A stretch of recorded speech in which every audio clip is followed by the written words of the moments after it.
Silence, s'il vous plaît.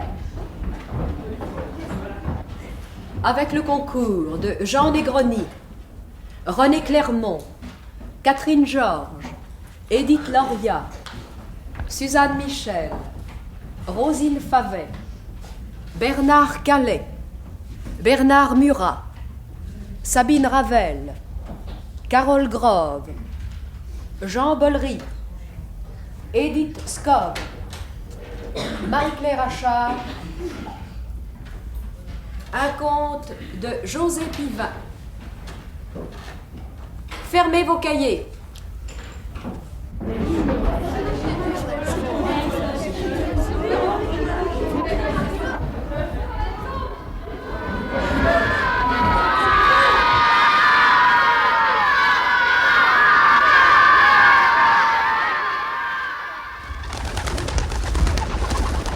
Les Bohémiens des algues.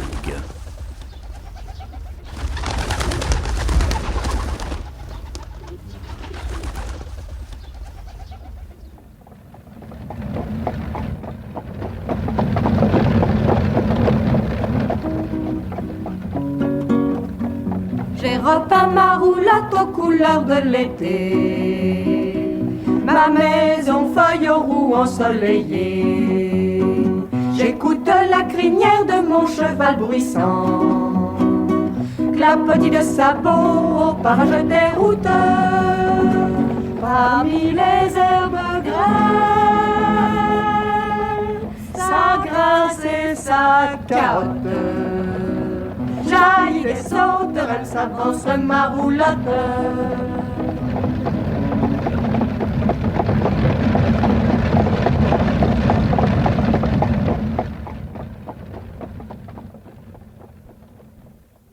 Une famille de bohémiens qui voyageait entre Francis Garnier et Ténès sur la côte algérienne fait la connaissance d'un groupe d'orphelins qui habitent une île creuse, la maison des algues. Un jour, Schaum, un des enfants, parti au village pour acheter les provisions nécessaires, ne rentre pas. Entre-temps, éclate un incendie de forêt. Un orage éteint l'incendie, mais Schaum ne revient toujours pas. Écoutez, mes enfants, au lieu d'attendre sans rien faire, préparons le repas pour l'arrivée de Schaum. Moi, je n'ai plus faim. Moi non plus. Moi non plus. Moi non plus. L'orage est toujours près de nous. Ouais, j'ai l'impression qu'il ne pleut plus. Je vais aller voir là-haut. Oui, nous aussi. Moi, je reste en bas, j'ai froid.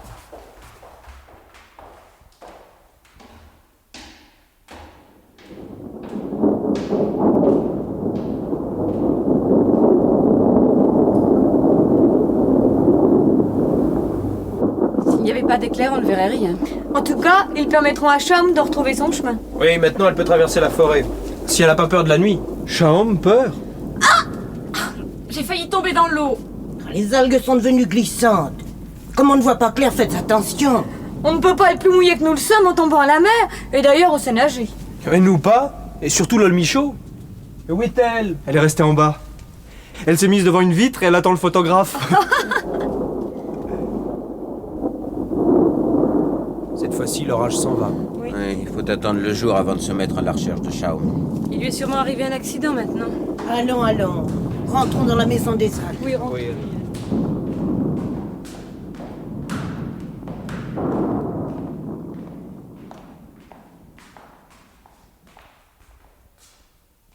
Eh bien, le Michaud, as-tu vu le photographe? J'ai vu autre chose. Quoi?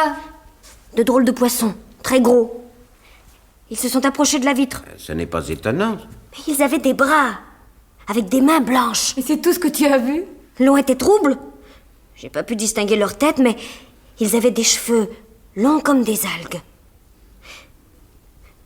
Je crois que cette fois, c'était de vraies sirènes. Que racontes-tu, Lol Michaud? Tu as dû dormir debout. Ou de voir toi-même refléter dans la vitre. Mais je vous assure J'ai que... l'impression que tu as eu la première nuit de notre arrivée qui te trotte encore dans la tête. Te rappelles-tu? C'était nous, les sirènes. Avez-vous vu? Mais pendant l'éclair. Pas grand-chose. Moi, rien. Peut-être une ombre. Cela pouvait ressembler à tout ce qu'on aurait voulu. Vous ne voyez jamais rien. Tenez! Encore! Mais où? Mais il était vraiment impossible de distinguer quelque chose dans la masse jaunâtre de l'eau, remuée par les lames de fond qui commençaient à ébranler la mer. Le vent avait dû se lever après l'orage, et la houle soulevait le sable, balançait les algues. Je n'ai rien vu du tout, là, le Michaud. Moi non plus.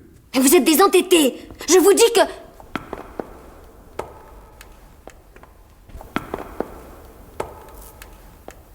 Tout le monde s'était tu dans la grande caverne de l'île Creuse. Des pas venaient de résonner dans le souterrain menant à la côte. Dans ce tunnel de silence, complètement sombre, se dessinaient enfin des signes.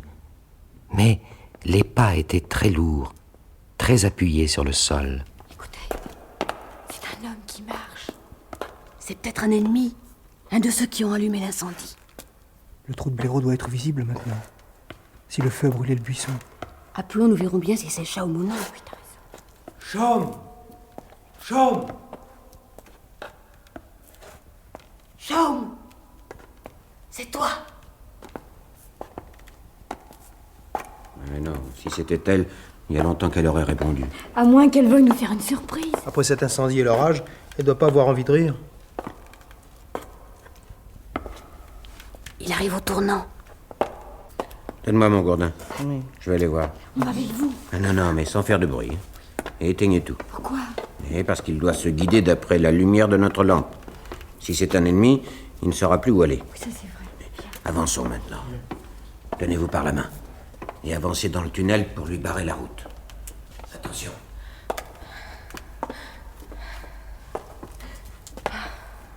Chaum! C'est elle! Vite! Vite! Allumez la lanterne! Elle est peut-être blessée. Mais parle, Chaum! Parle! Dis, qu'est-ce que tu as? La lanterne, qui a la lanterne? Et les allumettes? Allons, ma petite, réponds-nous. Où as-tu mal? Je ne vois pas où tu es. Tiens, voilà la lanterne. Allume, vite! Voilà, ne bouge pas! Mais allume!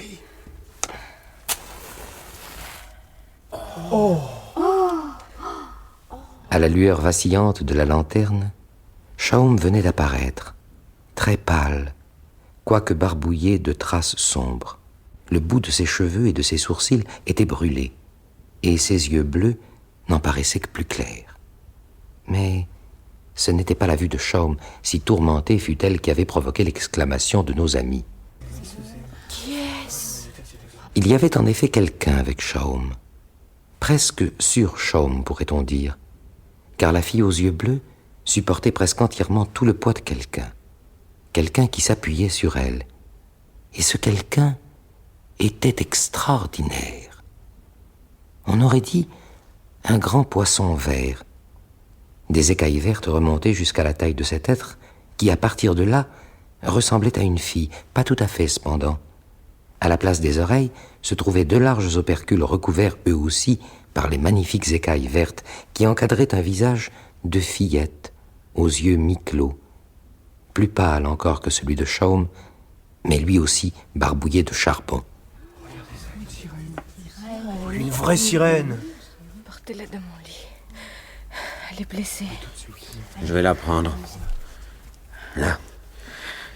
Aidez-moi. Oui, attends. Tenez-lui la tête. Il faut porter Chaum aussi. Elle s'est évanouie. Attends, prends-lui les jambes, Nedji. Oui, oui, tout de suite. Je la prends par les épaules. ça. Voilà, attention, hein, doucement. Oui. Et le groupe rentra dans l'île Creuse. Extraordinaire procession. Devant marchait Marion avec la lanterne. Venait ensuite Carolin portant la sirène aux écailles vertes et les deux enfants avec Chaum qui avait fermé les yeux. Eh bien, j'ai reconnu la voix de Chaum. Qu'y a-t-il? Nous n'en savons rien nous-mêmes. Nous avons trouvé dans le souterrain Chaum, un demi-morte de fatigue, soutenant cette... Une sirène! Une vraie sirène! Oui, enfin, cette sirène. Prépare-lui vite un lit, ainsi qu'à Chaum. On va les coucher toutes les deux et voir si elles ne sont pas blessées. Oui. Je ne suis pas blessée. Elle, oui. Ma petite Chaum, te voilà revenue. Comme je suis contente. As-tu faim? As-tu soif? Veux-tu un oreiller? Maman en a fait avec des épingles, tu sais. N'étourdis pas Shaom, lol Michaud. Elle a surtout besoin de repos. Oui, occupez-vous d'elle. Elle saigne.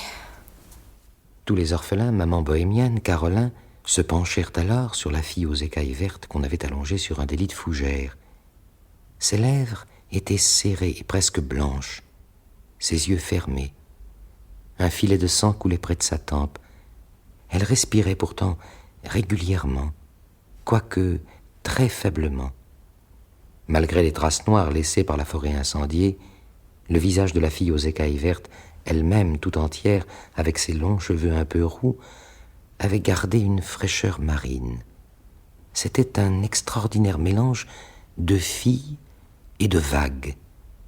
Tandis que maman bohémienne soignait la blessure, le groupe des bohémiens des algues l'admirait, silencieusement, ne trouvant pas de mots pour s'exprimer. Il y en avait un pourtant à dire, un petit mot très simple, mais que personne n'osait prononcer parce qu'il ne se trouvait sans doute pas une voix assez pure pour le faire vibrer jusqu'à l'horizon de la mer. Tous, sauf la petite bohémienne qui finit par dire « Sirène, sirène, d'où viens-tu » Il y eut un plissement au coin des lèvres de la blessée.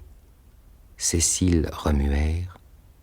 On crut voir un peu de rose sur ses joues. Elle a souri. L'être étrange, aux douceurs de coquillage, aux élégances de poisson, venait de sourire sur son lit de fougères. Ne vous approchez pas trop d'elle. Vous l'empêcheriez de respirer. Est-ce qu'elle a très mal, maman? Non. Je ne crois pas que ce soit très grave. Elle a dû perdre du sang après avoir été assommée par je ne sais quoi. Et de plus, elle paraît très fatiguée. Naturellement, une sirène, ça n'a pas l'habitude de marcher. Ça doit pas être très commode avec des nageoires. Ses écailles brillent. Un peu moins qu'avant maintenant. Il faudrait peut-être la mettre dans l'abreuvoir au lieu de la laisser comme ça dans un lit. Dans l'abreuvoir. Mais oui. Mais une sirène, ça vit dans l'eau. J'ai froid. À boire. Laissez-les tranquilles. Il faut avant tout les soigner et leur faire boire quelque chose de chaud. Oui. Vite, le feu fut attisé. La soupe se mit à bouillir. Shaom en but un grand verre, la fille aux écailles vertes un peu moins. Mais cela suffit pour redonner de la couleur à ses bras et un peu de force à son souffle. Oh, dis-moi, Shaom. Taisez-vous et allez vous coucher, mes enfants. Moi, je vais rester près de nos deux malades. Je tresserai un panier pour rester éveillé. Je peux veiller, moi aussi. Je le sais, Nilda. Tu me remplaceras quand je me sentirai fatiguée. Allons, dors, Shaom. Dors. Comme elle nage, la sirène. Oh non, elle ne nage plus. Chut. Allez, dors, Shaom.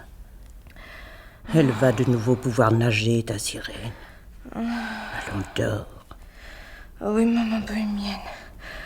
Je dors. À la soupe. À la bonne soupe.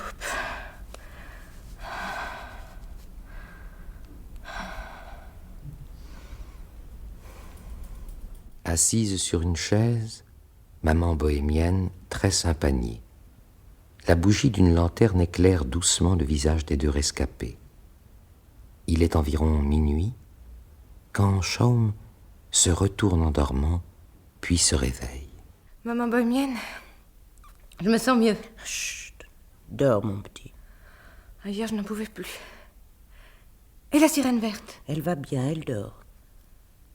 Est-elle gravement blessée? Non. Nous en parlerons demain, quand tu auras dormi. Oh, je n'ai plus sommeil, écoutez. Oh, je n'écoute rien, je veux que tu te reposes. Demain, tu grimperas sur une table et tu nous feras un grand discours, si tu veux. Savez-vous, je l'ai trouvée Non. Où? dans la crique aux oursins. Ah, je ne sais pas où c'est. Pas très loin d'ici, mais personne n'y va. Aucun sentier n'y mène. Avec ce temps de rage et chargé comme tu l'étais, tu aurais dû avoir envie de rentrer le plus tôt possible, plutôt que de te promener dans cette crique. Je voulais vous rapporter des oursins. Les aimez-vous? Ah, je les adore. Et c'est dans cette crique que tu as vu la sirène? Oui. J'étais là, baissée derrière un rocher, les pieds dans l'eau pour ramasser un oursin, et voilà que j'entends l'eau clapoter. Je regarde, et je vois la sirène nageant vers les galets. Comme elle nageait bien. Je n'osais pas trop lever la tête pour qu'elle ne me voie pas. Et puis elle est sortie de l'eau. Elle s'est avancée sur la grève, malgré sa queue de poisson, et s'est assise. Elle n'avait pas l'air méchant, plutôt inquiet. Elle tournait la tête de tous les côtés. J'ai voulu m'approcher d'elle, mais elle s'est levée pour regagner la mer. Moi, je lui ai barré le passage. Alors, elle a escaladé la falaise vers la forêt. Elle n'allait pas très vite à cause de ses nageoires. J'aurais pu la rattraper facilement, mais j'avais peur de toucher ses écailles. Elle a continué à courir entre les arbres, puis elle a glissé sur les aiguilles de pin et s'est cogné le front contre un rocher. Et elle s'est évanouie. Et bien entendu, tu l'as soignée. J'ai été chercher de l'eau dans la crique. En revenant, j'ai vu une fumée dans la forêt. J'ai cru que c'était les charbonniers qui avaient allumé leur silo. Quand t'es-tu aperçu que c'était un incendie? Au bout d'une bonne demi-heure seulement. Après avoir laissé mon mouchoir mouillé sur le front de ma blessée, je suis repartie vers la côte à un endroit où il y a une source d'eau douce pour lui ramener de quoi boire. De là, j'ai vu une grande flamme. Je suis vite revenue. La sirène ouvrait les yeux. Alors? C'est moi qui te pose des questions maintenant. Ah, Shaum, si demain tu as de la fièvre et moi d'air mort, c'est toi qui l'auras voulu. Alors la sirène, tu lui as parlé? Je lui ai dit de ne pas avoir peur de moi. Elle ne m'a pas répondu. Les sirènes doivent être muettes comme des poissons. Je n'avais pas le temps d'y penser. Le vent qui s'était calmé un instant s'était remis à souffler, et les flammes venaient sur nous. C'était formidable. Ça grondait et gesticulait dans tous les sens. Nous avons essayé de courir. Avec ses nageoires, ça doit pas être facile. Elle s'appuyait sur moi. Elle était lourde, et elle perdait du sang à chaque effort qu'elle faisait. Oh, mes pauvres enfants. Et il faisait chaud, chaud. Les flammes venaient de tous les côtés. Un moment, nous avons marché sous des arbres qui brûlaient déjà. Ils avaient dû être allumés par les flamèches qui passaient au-dessus de nous, emportés par le vent. Dans les pins, les touffes d'aiguilles devenaient comme du fer rougi. Il en tombait partout autour de nous. Brusquement, des fumées blanches fusaient des écorces. Derrière nous, les flammes montaient de plus en plus haut. Et tu avais la sirène à soutenir. Je lui disais, avance, avance encore. Suspends-toi à mon cou, je vais te traîner. Sans cela, nous allons être brûlés. Oh, il y avait un bruit fantastique autour de nous. Les buissons grésillaient, les arbres crépitaient, et les flammes grondaient fort, fort, fort. Une branche est tombée sur notre tête. Nos cheveux se sont enflammés. J'ai réussi à les éteindre. Mais la sirène a été à moitié assommée. Je ne pouvais pas la porter. Il a fallu s'asseoir sur une pierre pour qu'elle reprenne des forces. Oh, moi, j'avais la langue sèche, plus de salive. J'avais du mal à respirer. Et les flammes autour de vous comme des lions. Oh, quelle peur vous avez dû avoir. Et la pluie est venue. Oh, nous avons attendu longtemps sous la pluie. Nous avons vu l'incendie s'éteindre. Le bruit a diminué, puis cessé. Et nous sommes repartis. Oh, mais il en a fallu du temps pour arriver jusqu'ici. Après avoir eu trop de lumière, c'était la nuit. Je me suis trompée de chemin. Nous butions contre les arbres, nous glissions sur les cendres. Mais nous voilà. Eh oui, vous voilà. Et nous sommes bien tranquilles ici. Oh, même moi qui ne voulais pas te faire parler. Il fallait que je parle. Maintenant, ça va mieux. Je sens que je vais me rendormir plus tranquillement. La sirène va toujours bien, n'est-ce pas? Oui, ne t'inquiète pas. Après avoir regardé la fille aux écailles vertes, maman bohémienne se retourna vers Shaum et sourit en voyant le visage de l'orpheline se détendre peu à peu. Bientôt, il n'y eut plus un bruit dans la maison des algues, rien que de temps en temps celui d'un enfant qui se retournait sur son lit de fougère et celui de l'osier entre les doigts de la bohémienne. Puis, celui-ci devint moins rapide, cessa tout à fait. À son tour, la brave femme s'était endormie sur sa chaise. Les habitants de la maison des algues furent réveillés en sursaut par la voix joyeuse de papa Carolin. Ah, quelle belle matinée. Oh, je m'étais endormie. Parle pas si fort, Carolin. Shaum dort encore. Ouais. Et la sirène? Elle doit aller mieux ce matin. Eh bien, je vais préparer le petit déjeuner. Allez la voir dans son coin. J'entends pas de bruit, mais elle est peut-être réveillée. Mais où est-elle? Elle a disparu. Oh, ça alors. Mais elle s'est enfuie. puis. Alors au moins peux-tu revoir Ciao. Regardez, elle a laissé sa peau de sirène. Elle va peut-être revenir. La voilà, là, devant la vitre. La sirène aux longs cheveux se trouvait en effet devant une des vitres et faisait des signes à 3 grands poissons magnifiques, des poissons à tête de fille, dont le corps, recouvert d'écailles, luisait au reflet du jour marin. Elle glissait, montait le long des vitres, puis filait côte à côte entre les algues, en se parlant par signes, l'air étonné et inquiet. Ce sont mes amis. Elles me cherchaient. La voix de la sirène venait de se faire entendre pour la première fois. Alors, ce sont vos amis, ces espèces de poissons? Ils ne sont pas plus poissons que moi. J'ai de vraies jambes. Vous avez dû voir mon maillot d'écaille. Un maillot de bain. Oui, seulement avec ce maillot et les ouïes rouges, nous pouvons respirer dans l'eau. Longtemps? Tout le temps. Oh, mais je vois qu'on est inquiet de l'autre côté de la vitre. Il faut que j'aille les rassurer. Aidez-moi à monter jusqu'à l'île, voulez-vous? Il faut que je leur parle. Carolin va vous aider. Mais faites attention, vous ne paraissez pas encore bien solide sur vos jambes. Voilà, j'arrive. J'étais en train de passer mon gilet à fleurs pour être présentable. Maintenant, me voici. Vous pouvez vous appuyer sur moi. L'enroué va apporter l'échelle. Elle ne s'attendait pas à me voir ici. Mais je comprends ça. Même pour les sirènes, cette maison sous les eaux doit paraître surprenante. Oh, ce n'est pas la caverne qui nous a surprises, mais de l'avoir occupée. Comment occupée? Vous la connaissiez vide? Oh oui, et bien avant vous. Ça alors Moi qui pensais. Et depuis quand la connaissez-vous? Mais depuis qu'elle existe, depuis Carthage. Depuis Carthage. Et je m'appelle Tanit, le nom d'une ancienne déesse. Oh, le nom, rien que le nom. Et pendant que les bohémiens des algues parlaient à mi-voix de cette extraordinaire rencontre de filles aux écailles vertes et aux ouïes rouges, Tanit, aidé par Carolin et l'enroué, apparaissait au sommet de l'île. Tous les habitants de la maison des algues, sauf Schaum, toujours endormi, les avaient suivis. Devant la côte noircie par l'incendie, devant la petite île luisante de Varech, la surface de la mer, de nouveau calmée, n'était qu'une étendue lisse allant vers le large, avec au bord de l'île la troupe habituelle des petites vagues, faisant de la dentelle d'écume pour les crabes, encognés dans les creux. Mais de filles poissons, pas une trace, pas un rond dans l'eau. Elles ont peur de se montrer. Elles ne savent pas qui vous êtes. Vous ne le savez pas non plus? Oh, je sais que vous êtes bon et c'est tout ce qui m'intéresse. Toutes les autres questions de noms, de pays ou d'ancêtres, nous en parlerons quand nous aurons le temps de nous raconter des histoires. Et vous? Qui êtes-vous? Vous allez le savoir. Je crois avoir vu un dos vert par là. Oui, moi aussi. Mais il a replongé. Oh là-bas, qu'est-ce que c'est? Ça, c'est une tranche de melon. Mais je ne connais rien de plus voyageur que les tranches de melon. Ça a d'ailleurs la forme d'une pirogue. Hein. Cette pirogue-là vient peut-être de Marseille. Oh, laisse les pirogues, Carolin. Dis-moi plutôt pourquoi ces filles ne se décident pas à sortir. Elles voient pourtant bien que nous ne te faisons pas de mal, Tanit. Maintenant, si elles ne se montrent pas, c'est pour nous taquiner.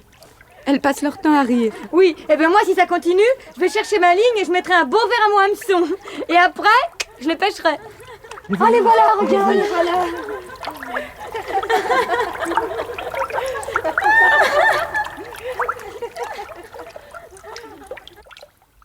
Trois têtes étaient sorties de la mer, 3 visages intimidés pourtant par toutes ces personnes dressées sur l'île.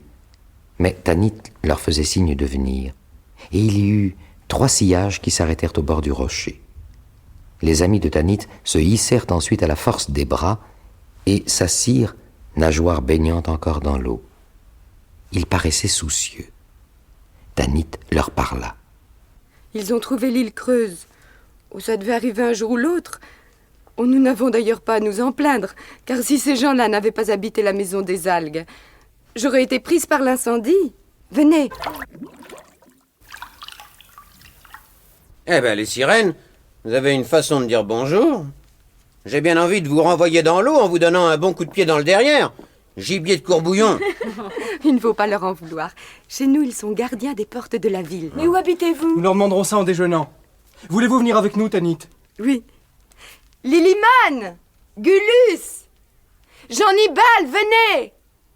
Les 3 sirènes quittèrent leurs maillots d'écaille et leurs ouïes et descendirent en soupirant derrière les amis de Tanit, dans la maison des algues dont le sommet continua de se chauffer au soleil. En bas, Shaum, enfin réveillé, accueillit les arrivants.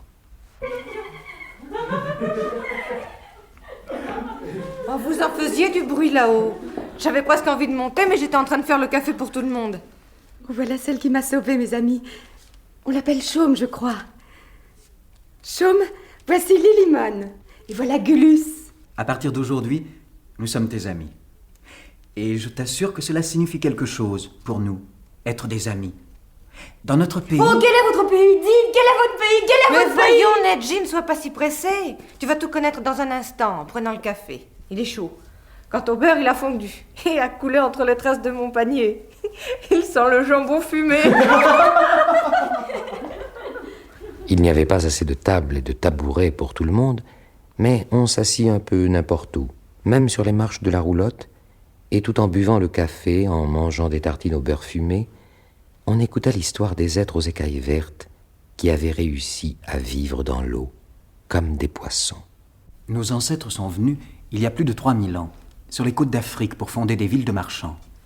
La plus grande, vous en avez entendu parler, c'était Carthage, construite sur une presqu'île près de l'endroit où se trouve aujourd'hui Tunis. Mais il y en avait d'autres tout le long de la côte, jusqu'à l'embouchure du Sénégal, des villes avec des temples sur les collines. Et des personnages aux barbes bouclées passaient dans les rues, ou descendaient les marches des escaliers de marbre qui menaient à la mer. Là, des digues protégeaient leurs voiliers et leurs bateaux à rames contre les tempêtes. Contre les ennemis, on avait construit des remparts qui atteignaient quelquefois, comme à Carthage, plus de 10 mètres d'épaisseur. Non, 10 mètres. Oui. Par les portes du sud venaient les caravanes qui avaient mis des mois à traverser le Sahara. Avec des chameaux? Non, il n'y avait pas de chameaux en Afrique à cette époque. Rien que des chevaux et des buffles. Mais les éléphants? Ils n'auraient pas supporté la traversée du désert. Et Lilimon raconta l'histoire du peuple phénicien en Afrique du Nord, ce peuple de marchands actifs installés le long de la côte, et puis leur guerre contre les Romains venus en bateau, les fameuses guerres puniques, où les Carthaginois furent vaincus et virent leur ville rasée et brûlée. C'était une centaine d'années avant Jésus-Christ. Il y eut des milliers de tués dans toutes les villes et les comptoirs de la côte. Toutes les maisons furent détruites. Carthage, la plus grande ville, brûla pendant 17 jours. Oh là là. C'est alors que nos ancêtres s'enfuirent. Il y avait les fils des palefreniers de l'écurie que vous occupez en ce moment. Parents et éléphants avaient été tués pendant les batailles. Ils se réfugièrent là, avec quelques savants, en se promettant de ne plus reparaître sur la terre tant que les hommes seraient si méchants. Comme nous. C'est à cause de ça que nous sommes venus ici. Tout avait brûlé aussi. Et puis après, que firent les Carthaginois rescapés? Les savants étaient venus se joindre à eux. Ils cachèrent l'entrée de l'écurie. Mais laissez parler Tanit, voyons. Mais comment êtes-vous devenue sirène? Les descendants phéniciens hésitèrent un instant. Allaient-ils confier le secret de vivre sous l'eau aux habitants de la maison des algues?